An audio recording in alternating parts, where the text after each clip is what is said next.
Stupidas di Galasians, cula è mai potuto striaus, proprio te voaltris che vi è stato presentato davanti a voi Gesù Cristo mettuto in croce.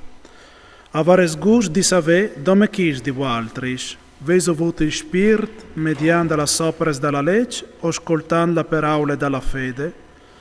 Seis proprio tanto senza sentimento, tanto poca intelligenza, dopo di aver cominciato con spirito, l'aiso come finire con la chiara, veis provate tante robe e tan grandes propite di band, fossi a manco il par di band.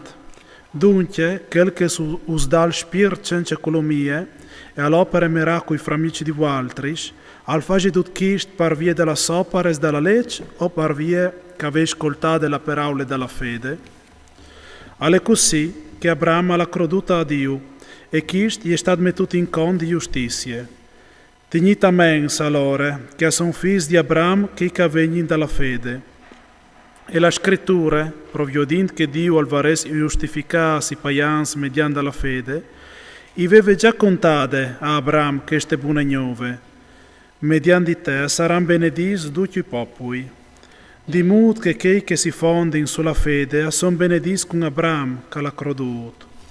Di fatto, tutti quei che si fondono sulla soperes dalla legge sono soggetti a una maledizione, perché è scritto: maledetto quel che non sta a tutte le parole di queste leggi, e non le mette in vore.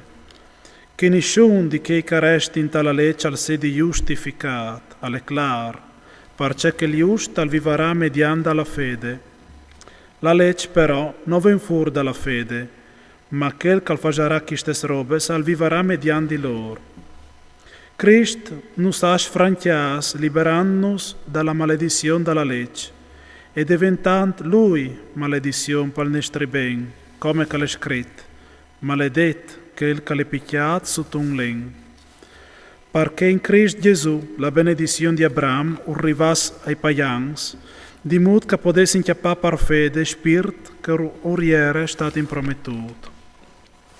Fradis, a feveli propri tempo via, nessuno non cancella o non fa giunte a un testamento che è stato fatto buono, anche se è di un uomo.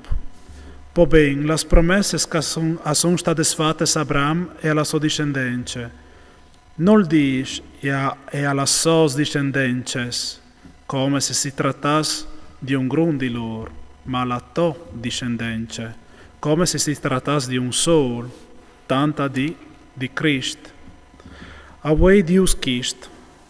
La legge, arrivata 430 anni dopo, non può cancellare un testamento che Dio lo aveva già fatto buon prima, scancellando così la promessa, perché se l'eredità è leale alla legge, non è più leale a una promessa. Ma Dio ha regalato la sua grazia a Abramo, mediante di una promessa. Allora, perché è la legge? È stata giuntata per colpa delle ribellioni, finché non fosse arrivata la discendenza che aveva avuto la promessa. È stata mandata fuori mediante gli anni per mezzo di un mediatore. Ma se si tratta di una persona sola, non esiste mediatore, e Dio è un solo. La legge va di allora contro delle promesse di Dio, ma via poi, se in fiesa fosse stata data una legge in grado della vita, la giustificazione si la ricevuta proprio dalla legge. Ma la scrittura è incrostrata tutte queste robe scolpecchiate, di modo che la promessa che viene dalla fede di Gesù Cristo arrivasse a di che credono come regalo. Prima che arrivasse la fede, erano intenuti di voli come prigionieri sotto la padronanza della legge, aspettando di che fede che si sarebbe spanduta. E così la legge è diventata per noi come un mestre fin tremai a Cristo, perché fossero giustificati per via della fede. Una volta arrivata la fede, non si sta poi sotto la padronanza del mestre. Di fatto, sei tutti figli di Dio in Cristo Gesù, mediante fede, perché tutti gli altri che sei stati battiati in Cristo, si sei rivestiti di Cristo. Non esiste poi né giudeo né greco, non esiste poi né sotan né libero, Non esiste poi né uomo né femmine. Tutti altri a sei sono persone sole in Cristo Gesù. Se dunque a sei di Cristo, allora a sei discendenti di Abramo, ereditari secondo la promessa.